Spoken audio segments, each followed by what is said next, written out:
ఉద్యమంలో ఆనాడు విరిగిన లాఠీలకు లెక్కలేదు, నిండిన జైళ్లకు లెక్కలేదు, పేలిన తూటాలకు లెక్కలేదు. ఇవాళ మాట్లాడుతున్నారు కొంతమంది నిర్బంధమని, నియంతృత్వమని. కానీ నిర్బంధం నిజంగా చెప్పాలంటే ఆనాడు, నియంత పాలన అంటే సమైక్య పాలకులది. తెలంగాణ ఇస్తే అంధకారమే అని చెప్పి కట్టెలు పట్టుకొని కట్టుకథలు చెప్పిన వాళ్ళు, ఇవాళ పెద్ద పెద్ద మాటలు మాట్లాడిన వాళ్ళు, వాళ్ళకు తొత్తులుగా పనిచేసిన వాళ్ళు ఇవాళ శ్వేతపత్రాల పేరిట మళ్ళొక్కసారి తెలంగాణను విఫల ప్రయోగంగా, విఫల రాష్ట్రంగా చిత్రీకరించే ప్రయత్నం చేస్తూ ఉన్నారు. కానీ పోరాడి తెచ్చిన తెలంగాణ ఎవరి చేతుల్లో పెడితే న్యాయం జరుగుతుందని ప్రజలు భావించినరో వాళ్ళ చేతుల్లోనే, కేసీఆర్ గారి చేతుల్లోనే పెట్టి ఆనాడు కేసీఆర్ గారిని తెలంగాణ ప్రజలు మొట్టమొదటిసారి 2014లో ముఖ్యమంత్రిగా ఎన్నుకున్న తర్వాత, ఆ రోజు ఉద్యమ విజయం ఫలితంగా తెలంగాణ రాష్ట్రం ఏర్పడ్డ తర్వాత మరి 2014 జూన్ 2 నాడు ఇప్పుడే చూపెట్టినట్టు కేసీఆర్ గారు ముఖ్యమంత్రిగా పదవి బాధ్యతలు చేపట్టినారు.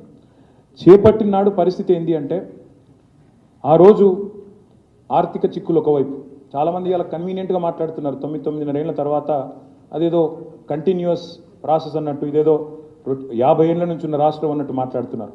కొత్త రాష్ట్రం, ఎన్నో రకాల ఆర్థిక చిక్కులు, మరొక వైపు రాజకీయ కుట్రలు. ఈ రాష్ట్రం ఒక విఫల ప్రయోగం, ఇది ఒక విఫల రాష్ట్రం, Telangana is a failed state, not viable state అనే కుట్ర ఒకవైపు. ఇంకోవైపు విభజన చట్టం అమలు కాదు, ఆ అమలు కష్టాలు ఒకటి కాదు, రెండు కాదు, ఎన్నో. ఉద్యోగులు ఆస్తుల పంపిణీ కష్టాలు పూర్తి కాలేదు.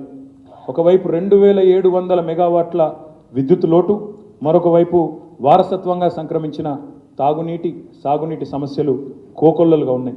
ఇవి రాష్ట్రం ఏర్పడ్డ నాడు మా ముందున్న సవాళ్ళు. ఆ రోజు మేము వెరవలేదు. కొంతమంది కుట్రలు ఎట్లుంటాయంటే, రాష్ట్రం ఏర్పడ్డ తొలినాళ్లలోనే మాట్లాడిన మాటలు, బెర్లిన్ గోడనే కూల్చి మళ్ళీ ఈస్ట్ వెస్ట్ జర్మనీ ఒకటైనాయి, అట్లాంటిది తెలంగాణను మళ్ళీ తిరిగి ఆంధ్రలో కలపలేమా అంటూ ఆ రోజు మాటల దాడి.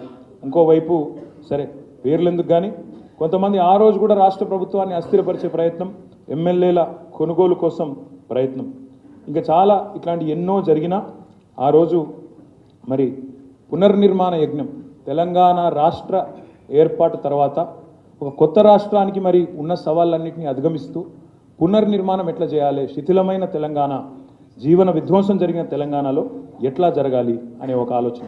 Next slide. మరి ఏ రకంగా ఈ రాష్ట్ర ఆర్థిక పరిస్థితి, ఈ రాష్ట్రంలో ఉండే ఆదాయ వనరుల మీద స్పష్టత లేనప్పుడు మరి ఈ చిమ్మ చీకట్ల నుంచి ముందుకు ఎట్లా పోవాలి అన్నప్పుడు ఆ రోజు ఈ రకమైన కార్యక్రమాలు తీసుకున్నాం.